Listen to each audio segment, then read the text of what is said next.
What's going on, guys? Thanks for watching. First things first, we couldn't wait for an unboxing because this light is the coolest looking light that I've seen in a long time. I'm a sucker for cool looking lights. So the Olight M1T Raider, the box has been open, as you can tell. I'm not going to go through its contents, guys. You guys know that there's a lanyard in here, there's at least one spare O-ring, and then there's an instruction book by Olight, and a lot of guys do the same thing. Man, this is just the coolest looking light, guys. Okay, let's just go ahead and start with a close-up on this light. Okay, it is a single CR123 style light. You can also run rechargeable RCR123s on it. Take a look here even at the Knurling and the spirals, if you can get that, and the lighting, okay? And I even love how it says Olight on one side, and then on the other side, I just love the serial number on there, right under the Raider. I don't know. It's just nice to me. It's really nice to me. And while we're doing the close-ups, I'm going to go ahead and show you guys. This light does have a TIR lens. You'll be able to see that. And I'm really a fan, cosmetically, of this beautiful blue that I've gotten used to now, right in front of the reflector. I think it goes beautifully with the black. So I'm kind of just drooling over how nice it looks right now. But man, this is just a nice looking light, guys. The pocket clip's a huge winner. We'll go over that as well. And then I want to show you the tail cap as well while we're already zoomed in, because it's not just for looks, guys. It's got a beautiful texture to it. It really does. And I don't know if you guys are going to be operating with this with gloves or whatever, but it's tacky on top. It really, the knurling in the rubber does its job very well, and I'm very pleased with it. So all in all, I'm going to start this video off by saying, and I don't think I've ever done this for a light before, but the build quality on this light, guys, is exceptional. In fact, I'm going to take the tail cap off because I got to show you guys this. All right, it did come with a cell, and we're going to run the beam shots with the cell it came with, which was a CR123 Olight cell. As you can see, it says do not recharge on there. And this was the 3-volt, 1600 milliamp version by Olight. Okay. But let me show you guys something. Okay, you're talking about quality. Guys, I've liked lights for a long time. And I mean, even just looking at the threads on this light and the inside of the tube, it's butter. I've never seen something so smooth and clean and so evenly polished. I don't know, maybe that's just my sample, but dude, this is nice. This is really, really, really nice build quality. And honestly, I think Olight improves their build quality every year. I have some Olights that are more than 5 years old now that I've had. They still run without a hiccup. There's no question the quality that is there in an Olight product. Blown away by the quality of this light. Okay, now there's more to a light than its build quality, but man, really, really, really nice. So if I haven't bored you already, we're going to go more into the light now. This light, I feel like, guys, is the closest competitor to a Surefire product. And if you talk to anybody in like law enforcement or military, or even guys that just do a lot of tactical training or firearm training themselves, you know, you hear this word tactical a lot. I think it's misused a lot, but I think more than anything else, really tactically minded guys want very simple user interfaces. This light, from something that's not Surefire, it's got the closest thing to a Surefire interface. So first things first, I think they nailed it with the fact that they've kept it simple by only having 2 modes. You don't have a strobe, you don't have a center mode, and those 2 modes are only accessible through the one-tailed cap. Mind you, there's no body around the tail cap, so there's no way for you to miss that activation, okay? If you want it on, it's coming on. If you want it off, it's coming off. Very simple user interface. Anytime you click it once, you straight into its high mode. Because it's running the factory CR123, it's rated at 500 lumens for a total output time of, I think it's just over 2 hours. I think on the back of the box, let me confirm. It says with this particular cell, 120 minutes plus 5 minutes, so just over 2 hours of runtime on high. Then to access the low mode, what you do is you half press twice very quickly to get into the low mode. And then if you fully press in the switch once the low mode's already activated, the way I just did, it'll stay on low mode. Does not have mode memory. So as soon as the light comes off and then turn back on again, no matter how fast you do it, you're back into the 500 lumens, okay? That's kind of its selling point. You're always in high mode whenever the light's off, okay? So you got light, defensive style light when you need it, okay? There's not much to talk about in this light in terms of interface because that's literally all of it. Again, you've got two modes. You've got low and you've got high, okay? The outputs will change depending on the type of cell that you use. They included the CR123 cell that has a maximum of 500 lumens. On the back of the box, it states if you use an RCR123A, it goes down to 300 lumens, okay?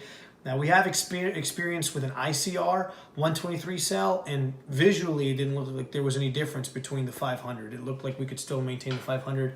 Again, we didn't test for that. It was just visually we did that. Also, your runtime on low mode is rated at 100 hours for a CR123, and you get half that with an RCR123A, okay? And technically it says that it's rated at 5 lumens is the output for the low mode, okay?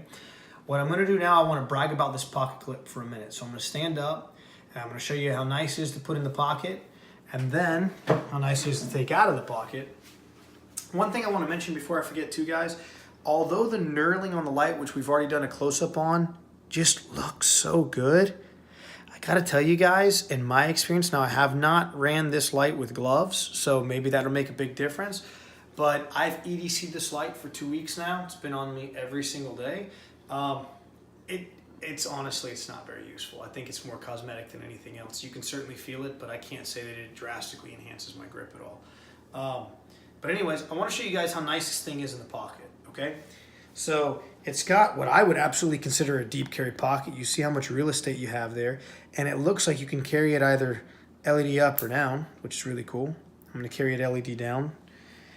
But guys, there's no resistance at all to put it in, and it's in there.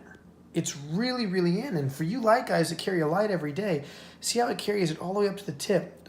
The big thing to the tail cap. The big thing I want to point out here, guys, is that when you put it in, I was really worried in taking the light out that there would be accidental discharges all the time because there's nothing to protect that cell. I don't know if it's just my hand type or what, guys, but there's never an issue with that. Even though I pressed down on that tail cap to actually seat the light into my pocket, they've created enough pressure to turn the lights in the tail cap that you really have to press it quite a bit to activate the light. So it's not an issue for me putting it in and out of my pocket at all. And not once have I fully activated the switch or even come close to it and putting the light in my pocket. It's in and it's out. It's not something I have to be conscious about. It's fast in and out of the pocket. And I really like that. For you light guys, you know the pocket clip can make all the difference, okay? Something else I wanted to mention, guys. It might take a second for you guys to get used to the squishiness of the tail cap. If you're used to Surefire lights especially, then you're used to having a lot of tension, and any break of that tension will activate the light. This is a very squishy tail cap. It's one of my gripes with the light. I think they had to do that on purpose because the way the user interface works, how you have to half press to activate both modes. It's definitely one of the squishier tail caps. It doesn't bother me. It's not a deal breaker, but it was something I had to get used to. Having said that, it's very consistent. I haven't had any issues with it at all. It's very Olight in that regard. So it works. It's simple and it works. We're gonna jump straight to the beam shots, guys. This light, and you're about to see it in a second, it produces the widest hotspot I've ever seen in my life, bar none. And I think for defensive purposes, that's probably a very, very, very good thing. Having said that as well, guys, it's not the brightest light. Even with the proper cell, you're only at 500 lumens what it's rated. And I say only because the game's changed a lot in the last few years. A lot of guys, are rocking lights easily at over 1,000. I know my EDC, my primary is over 1,000. But we've got this beige wall behind me at about 7 yards. And just to give you a perspective, I'm gonna turn this light off. First, I'm gonna walk over to the painting because I want you to see how big this painting is, because I really wanna stress to you guys how big the hotspot is in this video, okay? Can you see me, Joe? If I walk over just to see the size comparison of the video? I mean of the photo here? Okay, perfect. So it's not the smallest painting. It's not just a little one that you put up. And the TV's big too. That's a good reference point as well. But I'm gonna go ahead and turn off the kitchen light, guys. I'm gonna start with it in high mode. Obviously, that's the premise of the light, okay? But wait till you guys see how big. It's just brilliant, guys. I mean, I have never seen a hotspot this big. And that's how wide the hotspot is. At 7 yards. So at 7 yards away, you are lighting up. Jeff, while you're recording, hold this light on high and I'm gonna walk to the photo. See if you can catch my full body and just the hotspot at 7 yards. I mean, I'm 5'7", so I'm not a tall guy. But most lights I've carried from this distance would probably tag me in the hotspot from this part of my body to just over my head. I'm pretty confident that my entire body's in the hotspot right now. And then probably two of me could fit in this hotspot. I'm just assuming. I'll see it in the video later on.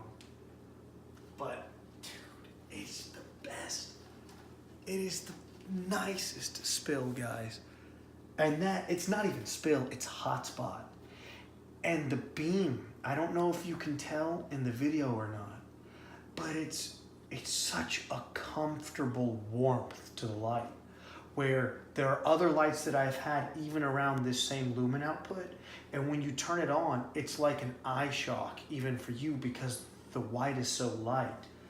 They have absolutely nailed the warmth of this beam, guys. They have nailed it. And I don't know if it can be picked up in the video or not, but this living room is fairly large, and this spill covers the entire living room. So I don't know if you can see the full sofa around the hotspot, but there is also a beautifully clear divide between the hotspot and the spill. I mean, this is a masterpiece, an absolute masterpiece of a beam. I'm gonna step it down into the low mode, just so you can see what that looks like.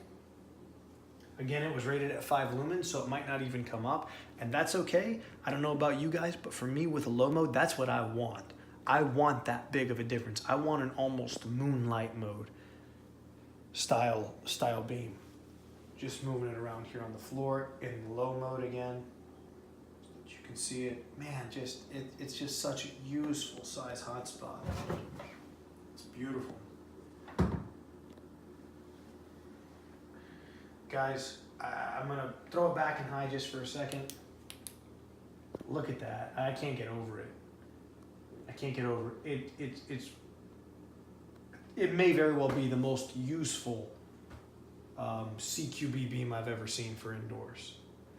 Now, I'm not gonna lie, guys, the 500 lumens, anything's very bright in complete darkness. So if you're in a building or you hear a noise or something, I'm gonna turn the kitchen light back on. If you hear a noise or something at night, you know, inside the house and there's literally zero ambient light, like I actually sleep in a room without a window, so there's no ambient light in that room at all. 500 light, 500 lumens is gonna be enough to kind of, you know, wake you up. It's definitely gonna distort your vision for sure, in defensive terms. But if you have ambient light, or like even with this kitchen light on now, it's not gonna be enough to blind somebody. Not unless you're literally in their face, right? So having said that, and I can put it on just to give you guys an idea. I mean, I don't know, even now with the light, and this is on something that's pure white, it's soft on my eyes. Doesn't distort my vision at all. But being out here, even when Jeff was going back to the wall, even when Jeff was hitting me directly on my body with this light, it wasn't blinding me. I could see exactly where it was coming from, and I could see behind him as well. So, I'll tell you guys, it has some cons. I'm not a huge fan of the CR123 style cell lights because the run times aren't the best.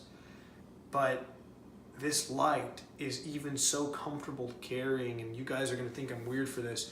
This is the first light in my life, again, because I sleep in a room without any windows at all, so I typically have my light beside my bed. For years I have, right? This light I actually sleep with in my pocket. And I turn everything in my sleep. I don't feel it. It never leaves my pocket. If I ever hear a noise, or if I just need access to my light quick for whatever reason, sometimes I get up and go to the bathroom at night, man, I just reach, it's right there. It's so smooth. I put it back, no problems. this is a winner, guys. This is a really great light. This is the M1T Raider by Olight. Highly recommended. Thank you guys for watching. Stay safe. God bless.